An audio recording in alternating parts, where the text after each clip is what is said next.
Is social media a drug? And is your teen addicted?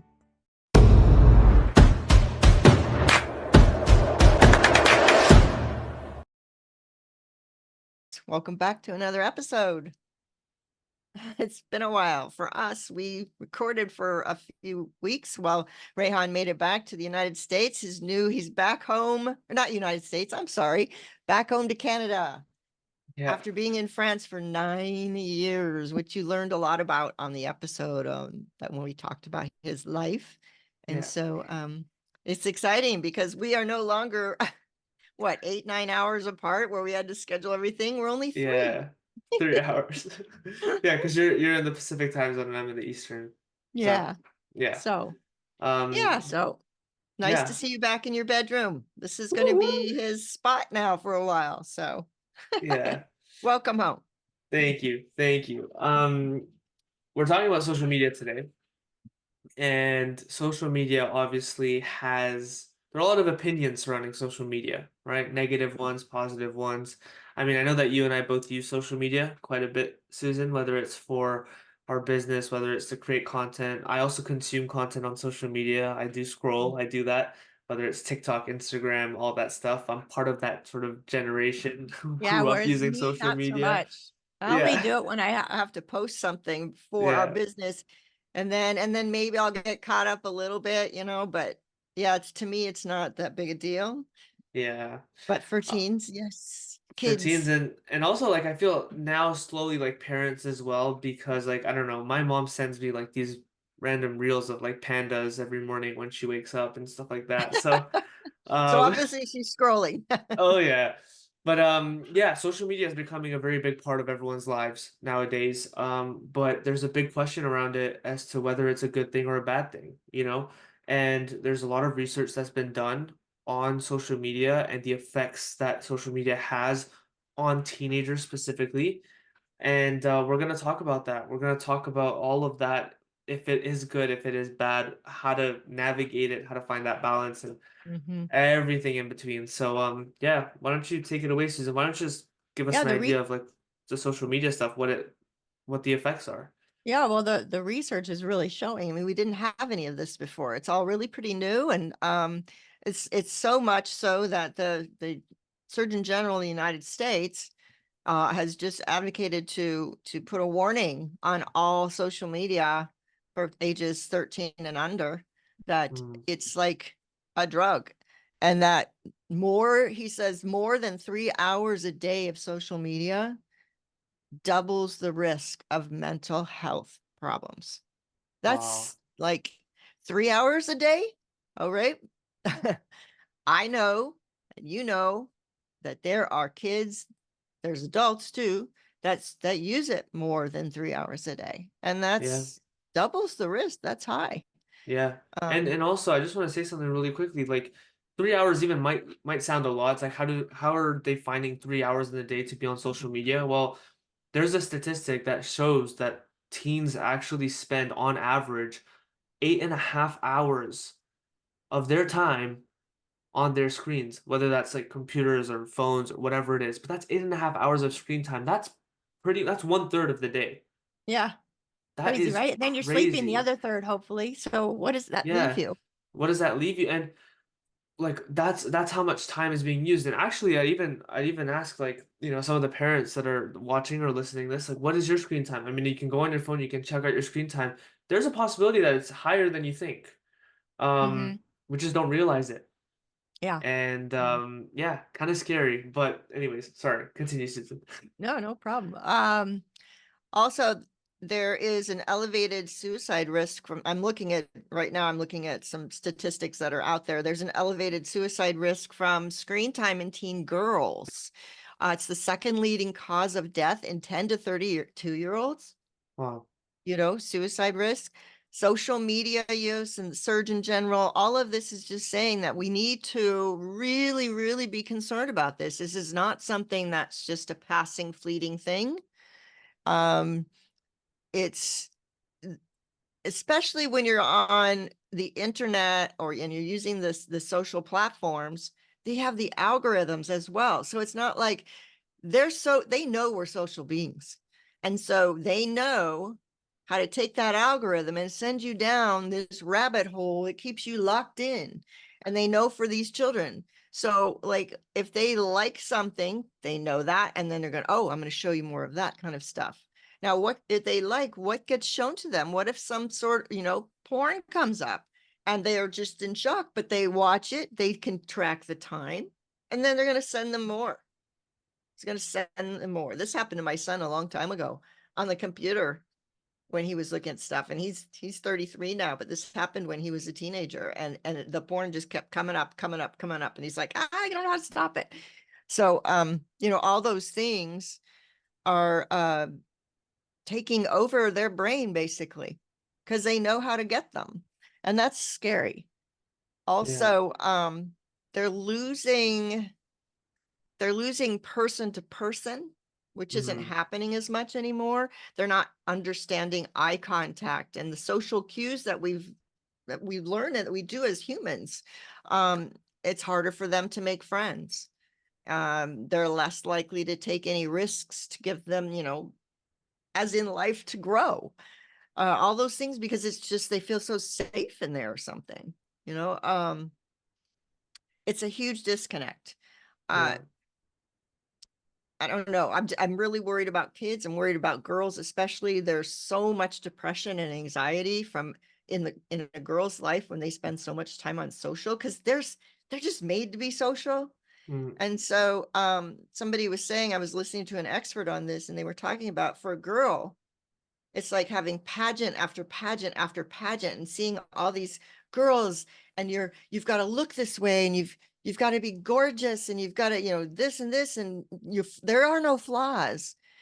So that skews the girls' visions of what they think they should be, but it also, the boys see it as what they think a girl should be, which is ridiculous. Yeah. And then you also have things like, toxic masculinity that's portrayed on social media as well. Like, the thing about social media is there's so much influence, right? And young people are very impressionable. Like, they're learning, they're figuring themselves out. So any information that they get that might resonate with them a little bit, and it can just stick, and that can shape them for the rest of their lives, right? So it's super important to be really like hyper aware of what information they're actually being fed. Because it could be really negative stuff. It could be dark stuff, and you never know where that will lead them in the future and what decisions they'll make based off of what they're seeing on social media. I know this sounds like super scary. I know we're talking about all the negative and everything, but we really want to send this point across that this is happening right now. And as parents, it's hard to have a lot of control over what your kids are doing on their phones and what they're seeing and the content Especially that the they're older they receiving get. as well. Yeah. So it's like, where do you go from here? Because the effects can be negative, right? Yep. The people that we are shaping now, thanks to social media, right, is unknown. It's all over the place because there's so much out there, right? Yeah. There's just so much information, and it's one of those things where you just don't know what can come out of it. You really don't. Right. You don't. So we need to kind of look at what is an addiction versus maybe excessive use versus an addiction to it. Right. One of the things we know is that every time you get in there, you get a like or a comment or whatever, it's a dopamine hit to the brain. So we know psychologically, or I mean physically, we actually get something from it. Every time. In fact, I was just telling Rehan about this. I'll tell you, I just heard this, that they did an experiment and they took kids. I'm not sure it was kids, but anyway, they put them up so they could see what was happening in their brain, and just holding their phone. They're not even on it. It's like just holding it, but they're not looking at it or anything, was giving them dopamine hits. And then they took the phones and they switched them. So you're holding not your own phone, but somebody else's phone. And all of a sudden it's not there. That's crazy. That's crazy. So there's also other symptoms of this. would be like more fatigue, headaches, wrist issues, because they're constantly doing this. I mean, that's going to do carpal tunnel and all those things. So Actually, when, for the video watchers here, I don't know if you can see this. My pinky, this is my right hand. My pinky is kind of arched right here in the middle, right? So for the audio listeners, I'm just showing my pinky right now. There's a little bit of an arch. The reason for that is that's where my phone actually sits when I'm on it. The other one doesn't have it as much. This one, you can see there's a big difference. There's like a big arch. Wow. That's actually because my phone the way you hold it. sits there. Yeah. That's crazy. It is. Well, I mean, you can also talk about what it's going to do by, we're always Your looking neck, everything. down. Yeah. Yeah. I mean, there's so much of that stuff that's, I can already tell, it's like stand up straight. My mom used to do that. Pull your shoulders back. Yeah. But it's getting worse. They're going to have terrible stuff like that. So how does a parent know that it's an addiction versus just excessive use, that maybe we need to, put some boundaries? But an addiction is serious. You got to address it. It's like not good. Like if they were addicted to alcohol or addicted to drugs, you wouldn't just stand back. You do something. And you've got to intervene, but an intervention is a different way. So let's look at what is an addiction. If their addiction, they would start to do like not eating or not eating well because they don't have the time, because they're running, or they just shoving something in their mouth. Irritability when they're being pulled away, like there's something you need to do over here, but they're just they get irritable and mad. They don't want to do anything else. They're more anxious. They like isolation. They want to be alone, and they don't want to connect with anybody else. They're not connecting in the physical world with their family. They just want that dopamine hit. And then you see them with dopamine, you also crash, just like you do with the drugs. You got to have more. So anger, obsession, compulsion, if you're starting to see this, you've got a problem. Yeah. And like even like do a simple test, see if your teen is able to spend time away from their phone where they are completely disconnected. And that could be like, I don't know, just leaving their phone in their room or leaving their phone at home for like a few hours when you guys go out. If they're able to do that and it's not an issue for them, then maybe it's okay. But if they're having a really hard time with that, then, that might be a red flag. But I also feel like there are levels to addiction. I feel like in many ways, because of the world that we live in, there's so many of us who are addicted to some degree to like our phones at least, or to technology or whatever it is. And there are levels to it. There are some cases where it's really, really, really bad, and like, yeah, something needs to change immediately. And there are some cases where it's just like, okay, it's fine, but you can always do something to improve it. You're here because you want to be the best parent for your teen. Bravo! We are so grateful you're a Teen Talks listener and have chosen continual growth in parenting. You can do everything to encourage your teen, support your teen, and believe in your teen. But the reality is, your teen is the only one who can control how they feel, their actions, their beliefs, their resilience, and determine what they want in life. Your teen needs to develop the skills and mindset to be the driver of their life from the inside first, rather than letting their emotions take the wheel and accepting whatever life throws at them on the outside. And to be honest, they don't want to hear how to do it from you. So that's why we've created Thrive 101 Blueprint, to be your partner in helping your teen transform their mindset and develop skills to thrive in any situation with resilience, passion, and action. And in just 10 short, engaging video sessions, your teen will learn to become more self-aware, discover what they want, to focus and take action on what matters, make decisions and serve them, and unleash the confidence that lies on the inside. Thrive 101 Blueprint is a teen's introduction to becoming the CEO of their life. Founding member access is open for a limited time. As a founding member, you get a massive discount, bonuses, lifetime access to video trainings and resources. Plus, you'll get discounts on any programs, courses, and summits that we offer in the future. And we have a big one coming up. Go to hub.fireflyquest.com/101p to learn more. Link is probably in the show notes. Living in these times requires teens to unleash their power to be the driver of their own life, because as much as you like to, you can't. We've got you. And here's the thing. If you go in and just say, all right, let me just take that phone away and you don't get it anymore, that's not going to work. Because all of a sudden you're going to have this and it's going to be anger and nothing's going to work. That's not the solution. You've got to try to connect first. And so like you had that idea of, okay, let's see how bad it is by going out and leaving your phone or doing activities like that. Don't just say, okay, we're leaving our phones and because they're going to, why should I leave my phone? I mean, I can hear it right now, the whole argument coming up. You got to connect and explain. Here's what's happening. Here's what's happening to your brain. This, this is why we're doing this. I have a problem too. Maybe, I get addicted to my phone too. So we're going to do this little experiment together. What do you think? And, let's see how, discuss it. Yeah.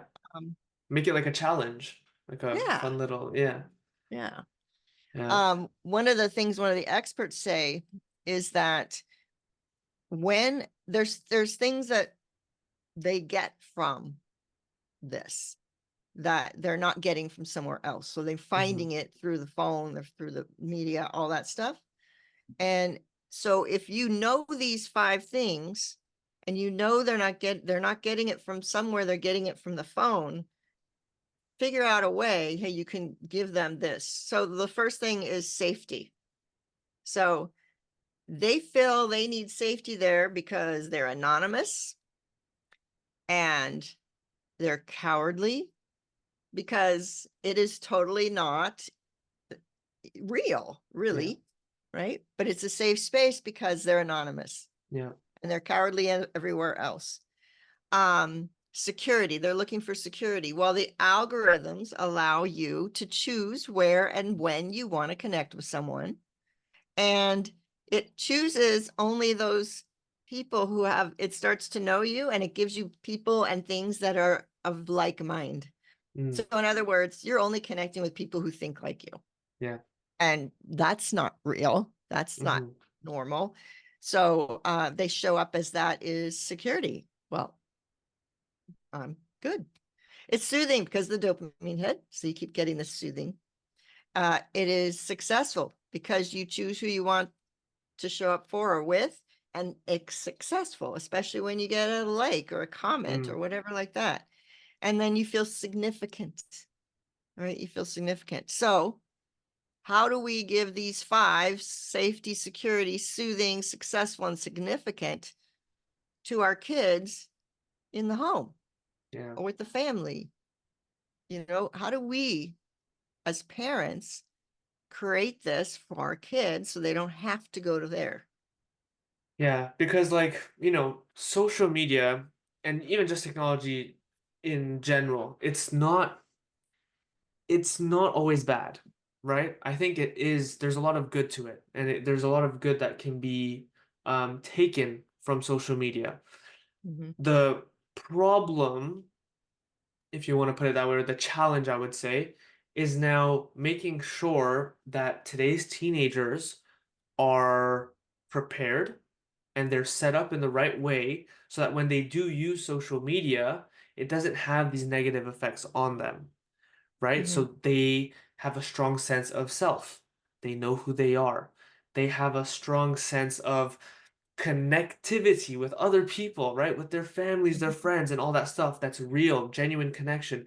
They have a strong sense of where they want to go in life, who they want to be, the growth that they want to experience. I mean, they just, if they're able to know all that stuff, then when they're on social media, like maybe they're scrolling for 30 minutes and they're like, okay, I'm gonna continue, I'm gonna work on my homework, or I'm gonna work towards my goals, or I'm gonna go and do this, or I'm gonna spend time with my family, I'm gonna go and do something else. Like, it's going to be more balanced, right? And social media, I mean, can be used for so many things. I know I use social media, for example, to get information about what's going on in the world. Like a lot of my updates when it comes to sports, for example, it comes from social media. When it comes to things that are happening around the world as well, whether it's news and everything like that. I mean, yeah, most of that comes from social media because that's, I guess, the generation that I'm in and that today's teenagers, that's what we're all in right now. It's this world of like, yeah, information is more accessible on social media than for us to go and like read an article because we don't have that sort of um Read? Read? yeah, we're like, what? We're not reading. Um yeah, because we don't have that necessarily that good of an attention span anymore. So what we're doing is there's an easier way for us to access information, so we will. Um, and it's not necessarily a bad thing, right? Because we're still getting the same information, all that stuff. It's what we do with that information that's important. It's also what we're willing to, how we're able to kind of process what we're seeing, right? If Mhm. we're able to identify, okay, this is healthy, this is unhealthy, right? Right. Even when it comes to influencers or people like that, where we see like, I don't know, the Kardashians or I don't know whichever examples, right? For someone, a young person to see the Kardashians and to be like, oh, I wish I was like that, or I wish I had their face or whatever, that might be a negative thing. But if someone's like, oh wow, I don't know, Kendall Jenner is really pretty, but I'm happy the way I am. Like Mhm. that's healthy, right? Yeah. So shaping today's teenagers to just have a really strong sense of who they are, I think Mhm. is the most important thing. Like that's the number one thing, right? That's the focus. Right. And then I think the use of social media and all that stuff can be a healthy experience, right? Yeah. I Mhm. genuinely believe so. And I might be biased because yes, I am younger and I've been part of this generation and I have been using it for such a long time. I started using social media when I was 11 years old with like Snapchat Wow. and Instagram, Yeah. right? Um, and it's been a good vehicle for me to connect with people around the world. I've used social media to stay in touch with my family when I was living away from home. I've used social media to stay connected to my friends who were back in Canada when I was in France. I mean, there's all these different things where I've seen social media as a good thing. Mhm. But there are the negative effects as well, right? And we have to Yeah. understand those, and we went over them as well. But I mean, ultimately, the way I view things is there always has to be a balance. You can't have an extreme, right? So there can't be no social media because that's not the world that we live in. But I also don't think that social media is everything, right? You have to have a Right. balance of, okay, you're able to use social media like maybe a few times a day, but then at the same time, you're staying connected to the people who matter most to you in your life. You're doing other things. Like all of it has to be balanced. You have to find that equilibrium. I know I'm using such big words here, huh? But yeah. So what do So we do though? Yeah. some ways to help you as a parent with your teen who's, I mean, to their credit, they don't realize what's happening to them. They don't understand why they're so pulled to this. Mhm. So it starts with connection, just like with everything Yeah. else. If you start by connecting with them Hmm. and you model that, this is not something you want to be on all the time, so don't be on it. Yeah. you know um it starts with that, and it starts with having a discussion to be so they're aware of like why this is happening to them, why they're so pulled into this. If they understand and they're aware that it's not good and why it's not good, Yeah. you open up a conversation Hmm. where now you can start to talk about boundaries. Yeah. It's like from ages, this is based on the research, from ages 13 to 16, if you were to hand them a loaded gun, you would have boundaries on that. It's like, okay, I'm going to teach you how to use this here, and we're only going to use it at the driving range or at the shooting range, right? That kind of stuff. So it's kind of the same.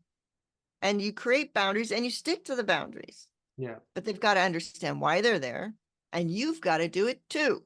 Hmm. So, you know, maybe a certain amount of time, or like when we're at dinner, all of us put our phones in a basket Yeah. during dinner time. Uh, at bedtime, all phones go in the bathroom. or Yeah. something like, you know, Because and you do it too. Yeah, because a lot of people use their phones as alarm clocks, right? For their alarms. So Mhm. actually, this is something I just did. Um, in my room, I bought myself an alarm clock. Uh, and my phone, because I know, like, okay, if my phone is on my bedside, if that alarm goes off and I just, stop the alarm, I'm going on my phone immediately. So I Yeah. decided, okay, I'm gonna have an alarm clock. I'll charge my phone in this room here where I don't sleep, Mm-hmm. and that actually makes me, I'll wake up with the alarm and then I'll just get up and I'll have to actually like get up, and then I know like, okay, I know that I've done this for a reason, so I don't go to my phone right away. I'll just kind of get ready, and my phone will be the first thing that I go to immediately during the day. Yeah. And it's not the last thing that I'm on at night either. Like I'll read a book instead. Mhm. Yep. You know, these are like the little things that even me at the age of 22, like I'm starting to do because I know that, yes, sometimes the relationship that you can have with your phone might not be the healthiest thing, right? It Mm-mm. might be hurting you more than it's helping you. So little things like that, I think they're great solutions. Yeah. Yeah, I do the same. And I also have an alarm clock, so I charge it in the bathroom. I don't want to hear any of those noises and all Yeah. that kind of stuff. And it ruins your sleep. Plus it's hard to go to sleep after you're looking at a screen right before you go to bed. Mm-hmm. And then there is research that when you get on, if you can stay off your phone for an hour in the morning, like do all the other things you would do, like I would suggest like meditate if you have time, and just even getting ready in the morning to go off for Yeah. your day. If you don't look at that phone, give it space, your brain is way more creative. Yeah. You open up all of this stuff because the second you hit that phone, you're glued in. All of that brain work that's happened overnight that creates the creativity and everything out the door. Yeah. You lose it. Yeah. It's hard to do. It is. But so I'm like, okay, just don't look at it. Don't look at Yeah. it. Whatever. But yeah. But it's all about, having a conversation. Um, make them feel accepted, seen and heard. And part of that is in the conversation about Yeah. having, once you do this, I think, and make sure that both parents are on the same page. Oh, 100%. Because if dad says, oh, it's okay, mom will never know, and Yeah. mom's the tough one, you just really Yeah. messed up. I mean, Yeah. that's just like no validation towards each other at all for the child. They're going to be Yeah. just like, well, mom's a jerk, and dad, okay, dad will let me do anything, Yeah. that kind of thing, or vice versa. So make sure that you have a conversation with your spouse on this, as far as, what are we going to accept? What are the boundaries going to be? We're all on the same page. And then, Yeah. let's say it gets bad enough to where you feel like, okay, we've got to step in a little bit more together. Mm-hmm. The both parents and the teens come together and talk about the boundaries and everything and make a contract Yeah. that you all stick to. Yeah. And here's what happens if the contract is broken, or if, there's a consequence, and they know it Mm-hmm. ahead of time, Yeah. and it makes sense. Yeah. And there's so many ways to like track screen time and social media use as well. Like if you go on your iPhone or your Samsung or whatever phone you have, like you can track the amount of time that you spend on your screen. And even I know that Apple does this. I'm not sure about other phone brands, but it also gives you like the breakdown when it comes to the time that you spent on each app individually. that's Um, eye-opening. it is. And I remember, so this was back in 2020 during COVID. I did like a time management sort of coaching program where I was helping like university students and like high school students with their time management. And the first thing that I would ask every single person that I worked with was, okay, what is your screen time? And the Mm. numbers were insane. Like we were looking at, this was during COVID as well, but the numbers were like 11, 12, 13 hours. Oh, wow. It was insane. There was one, it was 22 hours. And I was like, you didn't sleep? And they were like, no. I was like, that is insane, right? I was like completely shocked. 22 Yeah, hours in a day, 22 hours out of 24 hours. I was like, what? that's wild. Um, that's but that's addiction. that's, yeah. Woo. So then what we did though is there had to be some incentive, right? So we use the screen time as a metric, and then we set a goal, right? And the goal was to reduce the screen time to a certain amount for each Mhm. person. And within a week, we're able to reduce everyone's screen time by 50%. The Well, second week was another 50%. And we're kind of just able to get to like their target goal where they were able to find this balance when it came mhm. to using their phone but not letting the phone use them and not being completely like immersed in this um VR virtual reality kind of world. Yeah. Um and that's something that, I encourage parents to do as well, like, with the contract or whatever it is, like just kind of incentivizing or creating some sort of like a challenge or setting a goal together that you can track, saying like, look, if this week everyone as a family, we're able to keep our daily average of screen time down to 3 hours a day, or if we're able to bring our social media screen time down to 1 hour a day or 30 minutes a day or whatever it is, right? If we're all able to do that, then I don't know, we'll go out for a nice meal on the weekend or something. I don't know, Yeah, just, yeah, that's a good idea. I like come that up with idea. some sort of incentive or some sort of Yeah. game or a goal or a challenge Mhm. to do that you can all do together as a family. And I think that could work. And I think too that to as a parent, always be curious, a- part of connection is being curious and saying, why? What is it that you like about this? Who Yeah. who are the people you follow? And Yeah. be literally curious about it and ask them to show you and just say, I'm just here's who I follow. This is why I do. I was just curious about you. Yeah. What does it excite you? Because I want to Yeah. know what excites you. And Yeah. just be understanding, be curious, and that's how you're going to connect. Yeah. And that might help you. That might help you as a parent too understand like, okay, if my kid has a problem when it comes to social media, or they might tell you things like, look, I follow this person because they inspire me because of their story and stuff. And then you're like, oh, wow, okay. It's a good thing. It's a healthy thing, right? Mm-hmm. So you never know, right? You can't judge everything based off of like how much time they spend on their phones or anything like that. Yeah. Once you start asking the questions and they start opening up to you, that's when you can start analyzing and I guess coming up with your own um judgments on what they're doing. Yeah. Yeah. Right. Exactly. Wow. Well, this is such an important topic, so much so that the Surgeon General is doing it like cigarettes, like having that warning label. I Yeah. mean, really? Yeah. Yeah, they're So starting that's to talk how, about that. Yeah, it's which is like it shows you how I was gonna say crazy, but how yeah. real this is, right? If you have someone like that starting to say things like, yeah, we're about to, we're thinking about putting labels the same way on like a packet of cigarettes, they say don't smoke, and they have like images of like, people with cancer and like these, I don't know if you've ever seen a packet of cigarettes, but like it's crazy, right? People do it anyways, which I'm like, Yep. whoa. Um, but yeah, having that, but an equivalent for social media for teenagers, Mm-hmm. that means it's real. It means it's real. Technology is the number one reason that kids fight with their parents. Whoa. It's Think of it as a drug. Mm-hmm. So when you start to do this and you start to put these boundaries on, you know, after you've connected, after you've discussed it, there is going to be withdrawal, just like with Mm. any drug. So expect it and then go, yeah, empathize with the withdrawal. Make it, voice it, say, oh, I know it's hard for me too. Or, yeah, this thing is hard, but we're going to get through it. And, it's just like a drug. So, Yeah. expect withdrawal symptoms to come Yeah. out.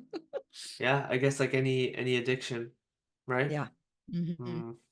But this is definitely something that you need to, as a parent, you need to be aware, you need to observe, you need to Yeah. discern how you step in. Yeah. And Especially with the effects that it'll have on, mental health and things like that, and it's always serious. remember to go back to the root problem and the root cause and everything of like, just making sure that you're helping your team develop their sense of self and who they are. I think that's like it's the most important thing because then if you're able to do that, then everything else, will sort itself out. But Mhm. if they're still in that process of just trying to figure out, everything in their life, then that's when they're most vulnerable, right? And Mhm. that's when all this stuff can just kind of sink in, and then it can take them in a direction that you have no control over. And that, I can only imagine how scary that can be for a parent. No, terrifying. Yeah. Absolutely terrifying. It's like, you know, like I said earlier, it's like a drug. So if your child was addicted to drugs and became a drug addict, that's the worst thing for a parent, Yeah. and you're definitely going to do something. Yeah. So, and it gets harder the older after 16, you have more control when they're younger teens, but when they start to get 16, 17, 18, there's not as much you can do. You can be aware, you can have the conversation, but you Yeah. can't control them anymore. So it's what they do. And Yeah. all that means is, having discussion, connecting, and hopefully they make the right choices, Yeah. based on that. So anyway. Well, yeah. Well, that was a great discussion. I'm happy that we had that, Susan. I'm sure we're going to talk about this even more in future Oh, yeah. episodes. It's going to come up, I'm sure about it in the episodes that we're going to be recording soon. But yeah, um, just take everything that we said in this episode, take it all in, try and understand it. Even if you want to do some research on your own as well to really see the facts and the numbers and the statistics, go ahead, like feel free. Um, but yeah, Yeah, other plus than that, I think probably we should do a special for the yeah, teenagers. we'll definitely do a I think teen we'll do special. one so this, if you have, it's not just coming from you, but we'll Yeah, do a special, kind of explain all this stuff so they understand it. yeah, It's not just from mom and dad. It's no, this is real. Let's yeah, hear it from us. yeah. We've done the research. We'll definitely do that, and we'll release it soon. But yeah, other than that, honestly, thank you for tuning in. We hope that you got a lot of value from this episode, and yeah, we hope to see you next Friday. Feel free to subscribe if you're watching this on YouTube, or just follow the podcast if you're listening to it on Spotify, Apple Music, Deezer, whichever. Yeah. Um, and yeah, take care. We'll see you next Friday. All right. Hey.